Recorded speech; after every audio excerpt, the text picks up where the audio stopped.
Okay, so last week we talked about sales funnels from a really high level, trying to explain what they are and why they're relevant to your business. And perhaps most importantly, that they're not cringy sales tools. They're just like internal frameworks so that you can understand how to get your stuff across the line and people giving you money. So if you realized in listening to that episode, or you just know that you don't have a sales funnel, it's missing, it's messy, or it just doesn't work, in this episode, we're going to help you fix it. We're going to talk about building simple sales funnels that work so that you don't have to pay for a bunch of tools like ClickFunnels. I'm Janae. And I'm Brooke. And we're marketers, coaches, and content nerds who spend our days developing awareness and consideration content to move you deeper into our funnel. This is the Big Bad Marketing Podcast. And in this episode, we are giving you the tactical step by step approach to map your sales funnel and tie it to your content at every stage. Are you ready to get started? Let's Let's do do it. this. Okay, that's hilarious and so well tied in with a thing we say a lot and we believe in, which is like do the things that we tell our customers to do. Like, I don't know, is that eat your own medicine? Like, what is Eat that? your own dog food is what they used to say when I was in Oh, software. I've heard it be much more crude than that, but yeah, I think that that's a thing we live by in our, in our personal lives, but also here we're like we're not going to tell you to do stuff that we either haven't done or don't believe in enough to be like this is part of our process too. So sales funnels are one of them. It's kind of this like annoying thing to do.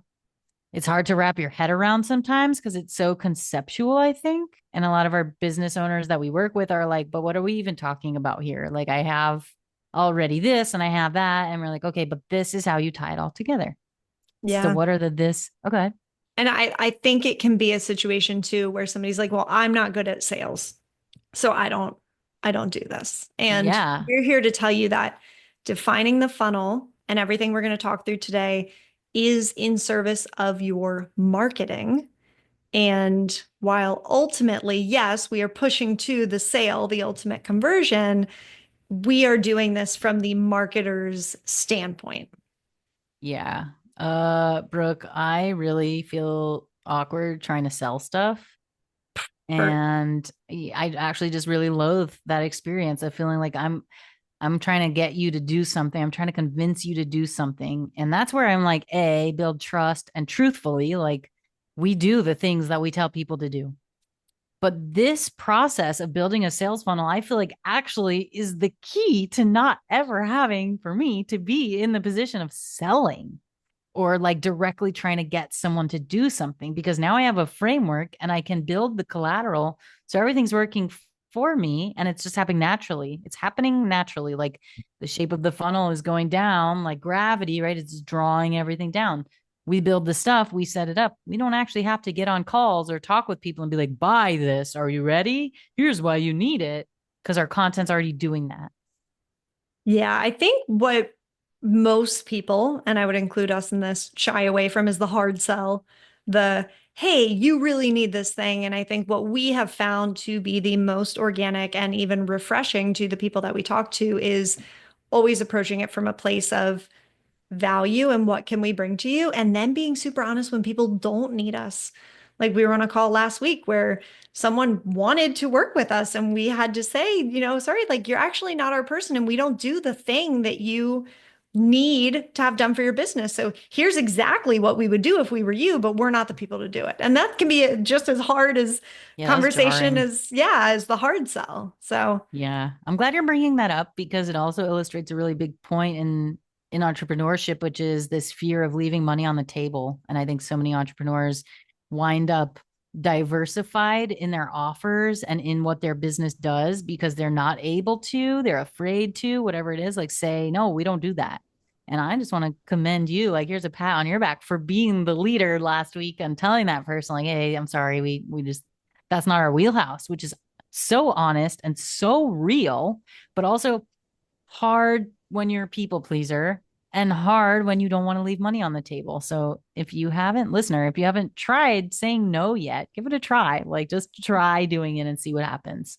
Yeah. Well, hopefully, when you build out your sales funnel in the way that we're about to share with you, you are getting people to a place where all of the people that make it to the bottom of your funnel, well, most of them, 99.9% of them, are people that are a yes for you because Yes. they're already so Ah. qualified because they have gone through all of these steps. So, Janae, give us a quick recap of the like the sections of the funnel and what we're going to be talking through here. Okay. So a sales funnel is literally a map. It's like a step by step method for people to find out your business exists, to build trust with you, get to know your brand, get excited about what you're selling, be familiar with what you offer, and then buy. And at its crudest level, we say that that funnel exists in three segments: the top of the funnel, the middle of the funnel, and the bottom of the funnel. Brooke, once you called this tofu, mofu, and bofu, which is like such industry jargon, but it's like it's one of my favorites. It's so hilarious. Like, what Oh, yeah. can you imagine? This is real, like meetings for enterprise level companies, and they're all going back and forth with tofu, mofu, Yeah. bofu. We need more tofu content. Like, yeah, it sounds so silly. Anyways, okay, so the funnel is basically those three stages of a person finding out you exist. Top of funnel is awareness. They learn that you're a company and that you sell things. Stage two, they get to know you. They start liking you. They read about what you sell. They get excited. Stage three, you take them to the other end. They love what you have and they buy it. They convert. Yeah. Is Yeah. that a good sum up? Okay. So, what we said last week and what is still true this week is that you can break those three core stages down like into a zillion other stages. Like you can break down awareness into so many other stages, like the beginnings of awareness, the middles of awareness, the ends of awareness. And the same for the other two stages. Like those things can be tiny variations and versions, but for the purposes of this episode and helping you to create the framework for your sales funnel for the buyer's journey, right?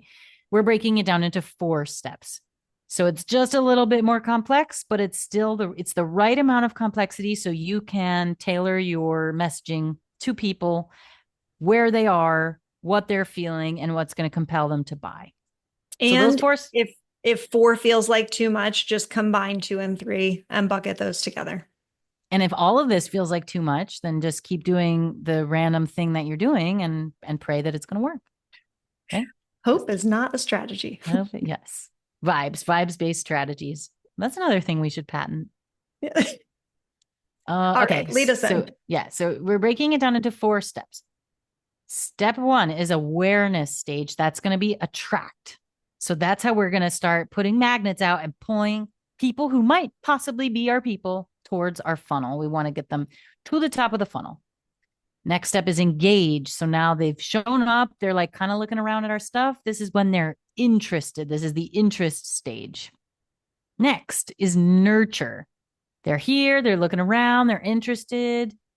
We want to build that desire for them and excite the desire. So we're nurturing, we're building trust, we're getting them to like us. This is like in dating, right? You're like, we're going out, we're doing fun things. I'm gonna get you excited. And then we convert. I'm gonna stop with the dating metaphor at this one, but I but figured convert, you'd just say marriage. yeah, that works too. Yeah. Um, this is where we it's also kind of ironic. It's called action stage, right? And this is where they do the thing that we wanted them to do, that we set them up for the whole time. And so where this stops being cringy and salesy and awkward is like this is just anything, anywhere, anytime. This is like the funnel of getting people to do anything that you want them to do.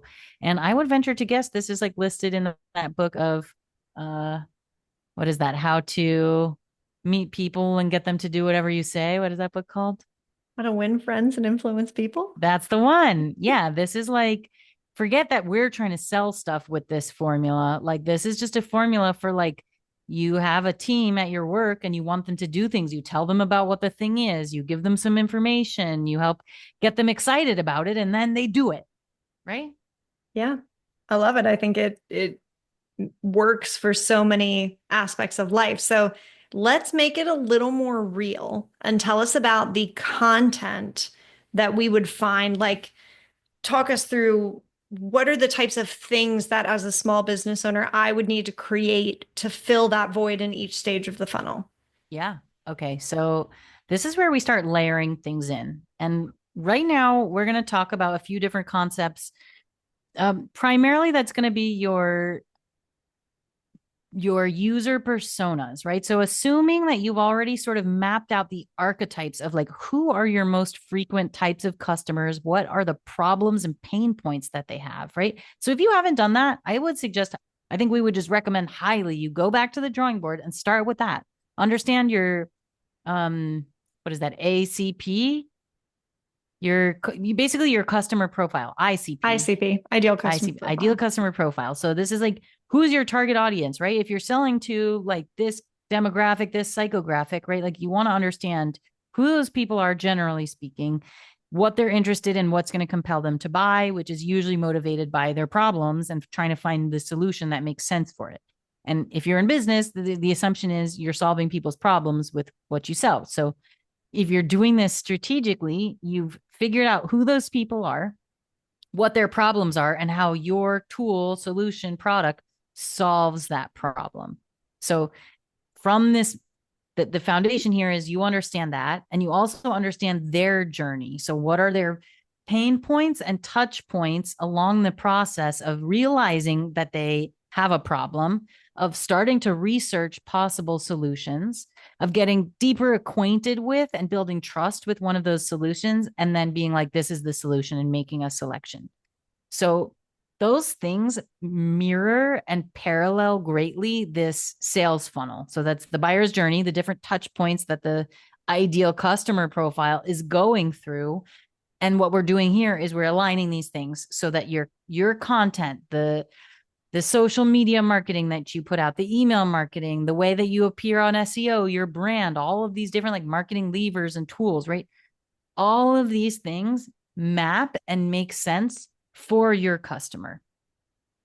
So it sounds like if I have not yet delved into my ideal customer's brain, and if I don't know the problems that I'm solving in a really clear way, I should go run off and do that first because if I'm talking to everyone, I may in fact be talking to no one, Yeah. Yes. which I think is the title of our episode on user User personas. personas. So let's Exactly. link that in the show notes, and that can be a great resource. Yes. Tell the to put it in the show notes. Yeah, That's us because we that's wear a us. million hats. Um, okay, wait. And it's also, what was it that I just realized is the other thing that's important here is having your offers clear. So this is also, you're operating now from a space where we're going to assume that you know what you sell, what's included, the sort of the price points, the problems it solves, what are the outcomes someone gets from using your offers or your services. Yeah, totally agree. Okay, so you've got all of these different concepts in place. Let's talk through. You've got, let's say, a linear image of the different touch points of, or a funnel, if you will, a sales funnel. And at the attract stage, at the let's show up and let people become aware of us, the content that you create is going to be like social media posts. It's going to be SEO driven blog posts. So that means like you're answering common queries, you're looking for popular keywords that match to your industry and what you do and what people are looking for. This is going to look like podcasts and free content. And then maybe this is like reels or videos that help kind of showcase who you are, what you're all about. And the goal is to help people find you. You just want to be findable. And Brooke, you and I are constantly suggesting that less is more. So in this case, when you're building awareness content, the idea is that you stick to like two platforms, maybe even one, maybe three, right? Like figure out where your ideal customers are hanging out and just focus only on that. For us, that's podcasting, that's Pinterest, and that's Instagram. Yep, love it. I think that all makes sense. And I think a lot of business owners can just live perpetually in this attract stage and keep on making the social posts and keep on making the social posts and keep on making the social posts. And that can be an effective way to build an audience for sure. But what we really want to do is also ensure that we have content that is pulling people from that attract stage into engage. So, what are we facing in the engage or the interest stage? Sure. So, okay, those are going to be like your nurturing opportunities and your trust building opportunities. And like I said in our previous episode, like we talked about this as one stage because they're so closely related and because the line between them is a little blurrier. But between engage and nurture, we're trying to get them on the hook. So, this is like we give them a lead magnet in exchange for their email address. So now we can continue to talk to them and share valuable content and show that we know what's up and we know how to solve their problem and we know what their problem is. This is like going to be quizzes or other opt-ins and freebies. And we've got a great episode on freebies. If you're like, how do I get people to be interested in what I do after they know I exist? Give them a freebie, give them a small taste of what it is that you're offering and the level of intimacy that you have with their problem and with possible solutions. And that's going to help kind of reel them in, so to speak, which is where you're now nurturing them. Yeah. So it sounds like to get people sort of on the hook, to pull them down the funnel from attract to engage, a solid lead magnet can be your best friend in terms of making people want to raise their hands. Like if you were a small business that does marketing for other small business owners and you had a lead magnet that was like the 29 marketing levers you can pull to market your small business, that would be something that people would be like, yeah, I'll give you my email for it. And now we pull them onto our list. And now we're ready to get them engaged in what we do. Yeah, which notice we've not made any hard sales. We've not dropped any CTAs. We're not telling them about our offers yet. We're just like, are you generally interested in marketing tools and figuring out which ones will work for your business? If so, like follow for more. Yeah. So this Give us your is, email address. yeah, this is your first chance to pull your qualified leads and disqualify all the others. It's fine if you have, 100,000 social media followers, that's great, but you might only have a 3,000 person email list. And those are the people that are the potential to make you money. So, Yeah, but literally that even is the funnel, right? You have the yeah, top of the funnel, which is 100,000 to follow your, mention. And then I'm moving away from the mic because I'm getting smaller in the funnel. And then as you go down, now you have 3,000, right? So that number is smaller, just like the funnel, because now we're qualifying. We're help like it's not even necessarily qualified. Like, are they ready today to do the thing? Because then they're going to move forward one step. And if not, they're going to stay up top in the 100,000 group and they're going to keep getting content and content and content that's made for them to help move them down. yeah, love it. Well, and okay, I wanted to say this before is that you're like, business owners get stuck in just making awareness content, and that's just all they ever do. And that's true. But I would like to say you should always be making awareness content, but you should also always be making nurture and convert and the content that talks to people at every stage. That's the whole point of this episode is like, don't stop getting people in the top of the funnel, but also once they're in the top, make content that's going to speak to them where they are now and nurture them and engage them and get them excited to buy. Like it's a it's a But it's never ending just machine but factory. it's just me and I'm running my small business and I don't have time to be creating awareness content and to be creating a great lead magnet. Like, how should I prioritize that? Okay. Heard. And that is something we're going to come out with a big bad episode on to help more specifically answer which of these stages do you focus on. But my sense at this moment is like build all of it out.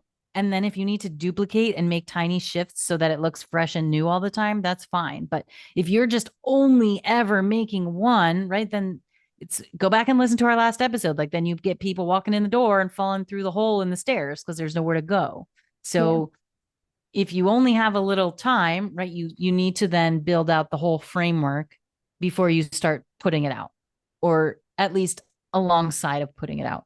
But if you only make one type of content, it's like The Sims and people walking into the walls and stuff like that. Yeah. There's some kind of analogy brewing here, and hopefully you can help me flesh it out. But if you and you only have limited time to put towards your marketing efforts, and you might be doing a lot of things.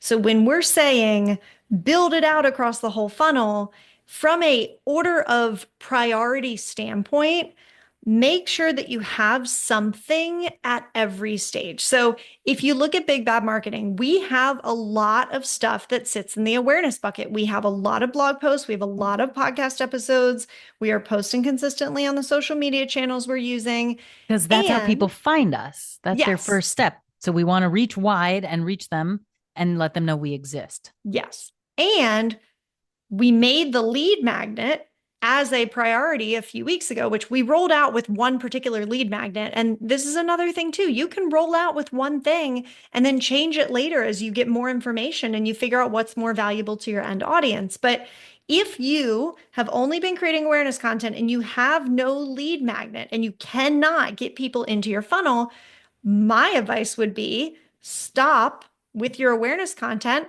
spend an hour or two just developing your lead magnet, get it on your website. It might take you a day, it might take you 2 days, I was depending gonna on your say, skill Brooke, set. over optimistic. We are we are optimistic. Yeah, yeah, We you got my believe in point. you. You can do it in 1 or 2 hours. But then once you have the lead magnet, then you can go back and create more awareness content because now you have somewhere to send them. So it's sort of like you can take a pause on that tofu top of funnel content and build out these ones below so that you at least have one thing at every stage of the funnel so that your staircase is complete. And then you can always go back to the top of the funnel and you always will go back to the top of the funnel eventually. Yeah, it's so simple that I see why it's overlooked to do this, but it's so important because if you can now take it, like, go with me here, if you take another step further and you layer in the psychographics and the pain points and the feelings that your ideal customers are having at this stage of the purchase journey, at their during the sales funnel, then you only need one or two really valuable nurture content pieces because they talk to all of the things that that person is really experiencing. So you don't need to make as much. It's not as vast. Like, literally take the direction from the shape and size of the funnel at every stage, which is you've qualified them, they showed up, right? Like, now they're getting closer and they only have a few problems that you can solve and a few feelings that they're going to be experiencing while they're having those problems. So just a few really well targeted, well thought out strategic pieces here will close the gap. Yeah. Okay. So talk us through that sort of step 3 with the nurture desire stage and the types of content we're going to see there. Okay, so this is where you're going to throw in nurture campaigns and email sequences or drip campaigns that are going to help. Someone's indicated they're interested in XYZ thing. You're going to be like, great, you're interested. Let me tell you all about it. Let me help. I hesitate again to use the word convince, but let me help show you why this tool will be valuable and useful for you, um, as you continue to try and solve the problem while you're feeling the pain of not having that problem solved. And the same would go for a very value packed email newsletter, right? You're staying top of mind and you're helping show you know how to solve the problem. And then this is also a great place for like those behind the scenes type content. And another one I really like here is like a case study or a testimonial, like a vision and story walking through a real person's experience or a real avatar's experience, let's say, of using your tool, of finding out about your tool, of using your tool, and then all the success and the wonderful outcomes that came from, engaging with you and converting. Cool. So we're just soft selling, just saying how great we are, how great the thing is, why you're probably going to love it, the things that we're going to solve for you, but we're not actually hard selling in these things. I mean, we might be leading to the hard sell in, say, an email sequence or something, but on the whole, it sounds like we're still just like deepening trust, but we're starting to expose people to our offers and the things that we can do, which is not something that we did in the earlier 2 stages. Right, exactly. Now's the time where you're coming through with the actual outcomes and the actual details of offers. And then, like I said, with the testimonials or like case studies, this is really a chance to like dispel people's myths and show them by literally putting an example of that situation being resolved. so that they don't have to kind of guess or just rely on their like gut instinct or their trust that you seem to know what you're talking about. Like now you're giving social proof of like, hey, we do actually know how to solve this. We have, in fact, and here's a fun little story about it. All right. Step 4. What do we Okay, need yeah. when we are finally ready to convert? We're ready for him to take action. Last thing here, now you've just been like warming them up, right? Like they just been sitting there getting warmed up, simmering. Now they're ready. And this is where you have a sales page. We use an application form, so you got to fill out some information so that we can just formally qualify you. This might be a product walkthrough or a direct message conversation. So this is like in the DMs. This is where you're like, "Hey, are you ready? Here is a CTA. Here's the call to action. Make a purchase. Sign up, click here, put your credit card information and give us your money." You want it to, you at this stage, you just want to make it really easy to buy or book. Yeah, love that because I think for a lot of service-based businesses like ours, we really need to get someone on the phone to ultimately qualify them to work with us, right? If you're any type of service provider, whether you do web design or life coaching, like your likelihood of making the sale increases exponentially when you get someone on a call and then you can fully 100% clarify to like, yes, this is a real person. We vibe. This is a project I can handle. Cool. So yeah, totally Mm-hmm. agree. It's either Mm-hmm. buy or book.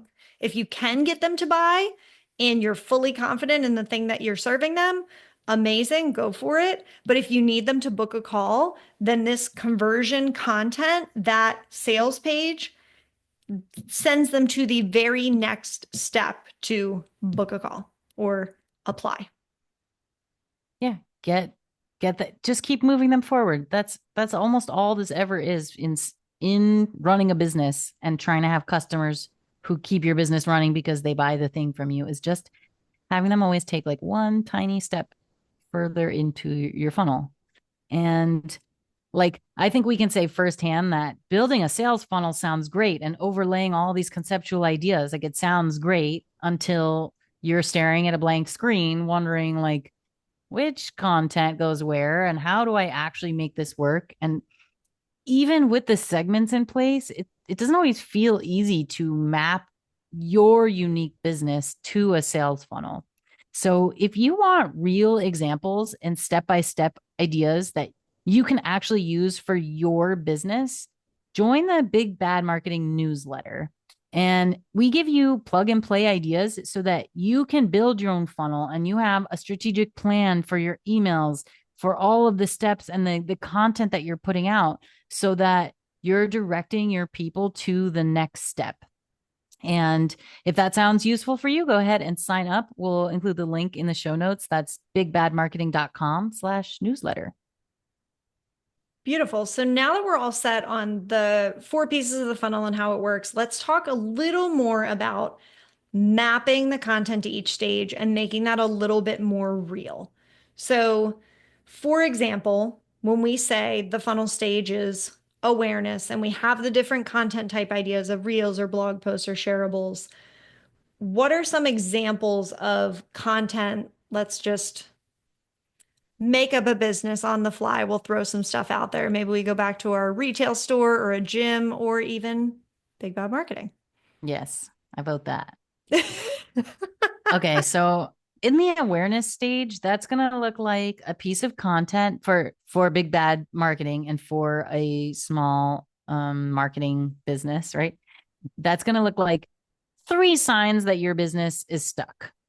And it's like a carousel or a reel or a simple shareable graphic that just, it's like an opportunity to outline, like, we know something, we're talking about kind of something that might be in your interest field. It's just resonates just enough so that you're like, oh, okay, yeah, these people exist.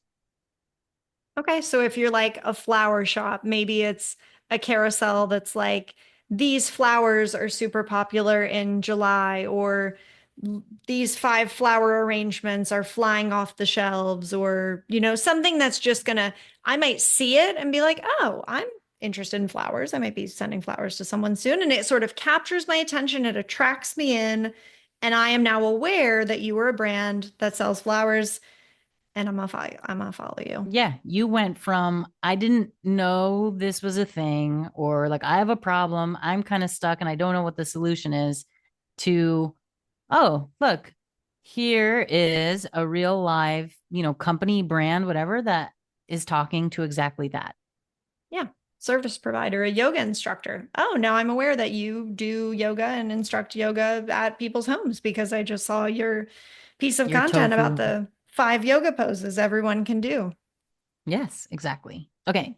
Then you get to the interest stage. So that's, like we said, like that's the hook. That's the thing that's going to kind of pull them in, get you to give them their get them to give you their email address or, something like that. So for us, that's 29 marketing levers you should know about if you're running a small business. And it's a PDF. It's like exhaustive and covers all kinds of different marketing levers.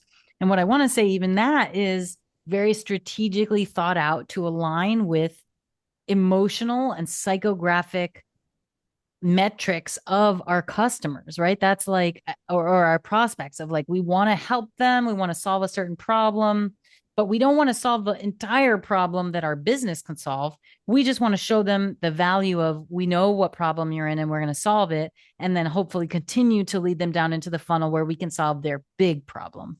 Yeah. That problem being, I don't know how to market my business. So we Yeah. hand you the first solution and then hope that later, as you progress down our funnel, you become ready to work with us.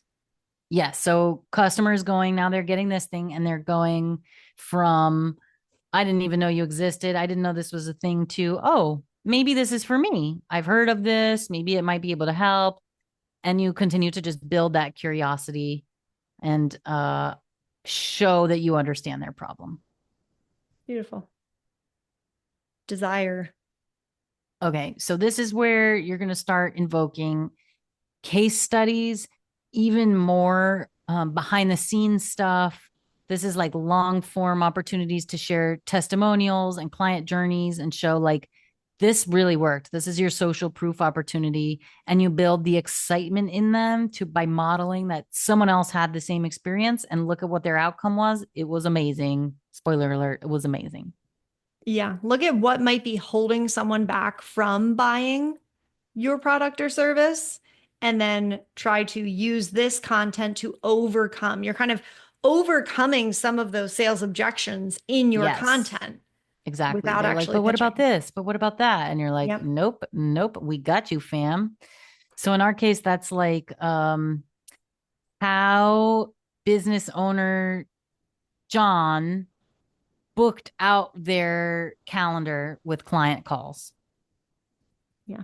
And in that case study, we would tell you about how our Yes, thank business you. owner, John, did that thing and show you the metrics and the analytics and the data behind it so that you can see the proof of, okay, business owner John's a This real works. person and this thing actually happened because he worked with Big Bot Marketing. Yes. Yes. So now they've gone from, now they know you exist and they're starting to think this could be for me, to thinking, I want this. I think I want this because I want to solve this problem now. And if you're doing a good job of this, you're also helping to agitate their pain point along the way. So you're like reminding them constantly of the problem they're having and you're poking at it. You're like, isn't that annoying? Because it's causing you a lot of other problems. And then, we can fix it. Ah. And now you're Ah. ready to act. Now you're ready to act. So this is where your CTA comes in, where you're, as Brooke, you're calling it like the hard sell. So for us, that's apply for our boot camp, Yep. get on the list. All you need to do is apply. We don't tell you to do anything else. We just tell you here's the next step. You might have a calendar link where you're like, hey, book time on my calendar, book your spot. Yep, this can be a sales page. This is like a more back and forth in the DM conversations, but this is your opportunity, let's call it, to like close the deal and or just take the very next step. So now they've said, I think I want this, and now they're like, okay, I want this. How do I get started? And you've made it really easy. You've taken all of the guesswork out of it. You've given them a clear and compelling CTA. You've guided them so seamlessly down that funnel through the journey. And now they're like, okay, I'm going to give you my money. Beautiful. So can Boom. we rapid fire just a couple common mistakes that people make when they're thinking about content for their sales funnel? Oh, yeah. So This is you build a lot of top of funnel content, awareness, awareness, awareness, and you have some stuff at the bottom, which is CTAs and what to do now. And you have nothing in between. And you just skip this whole phase of building the trust, helping them say, I think I want this, to I do want this and I'm ready. Yep, I agree. I think another common mistake is, like we talked about, relying only on social media. So you're not actually ever capturing the email. You're not actually ever moving them. They are just living on social media and you're not giving them anything else to do for what you own. Yeah, which, we've got tons of content on this, but like get people's contact information aside from social. That way you own it and you can always reach out. And if you start a new company, you can be like, hi, I'm back. Right. Yeah. But if you're on social and social closes or whatever happens, right, it's not yours. It's not Yep. yours anymore. Okay. Another issue is, and this is just not a hot take or an unpopular opinion, this is just like annoying, is if every social media post, every piece of content you put out is constantly a sales pitch, it's constantly like reviewing the outcomes and the offers and like that's just hard selling all the time. And that's that cringy, awkward, pushy thing that we're like, don't do that. Just build a funnel so you know how to talk to people where they are. Yeah. Unless you're selling something that everybody wants all the time, just like pure joy and bliss, you probably should just add value for your awareness content, sell later, like get people to trust you. And then, like we talked about, another big mistake is just not having an obvious next step, not telling someone what to do next. Always guide your person through every step. So, from your awareness content, tell them how to get into the consideration stage. From the consideration stage, tell them how to convert. Yeah. Tell them exactly what you want them to do. That's it. Yep. So I think this is a pretty good demystification of what a sales funnel is. And the hope here is that you have the concept and the understanding. So now you can go map out all of these different pieces of the puzzle for your own business and start creating content that hits the people at every stage of the way so that they buy instead of you've got a lot of followers, but no one's buying. Yeah. So if you enjoyed this podcast, make sure that you hit the subscribe button, follow us so you don't miss any of our amazing upcoming content. Follow, follow. Thanks for listening. Thank you.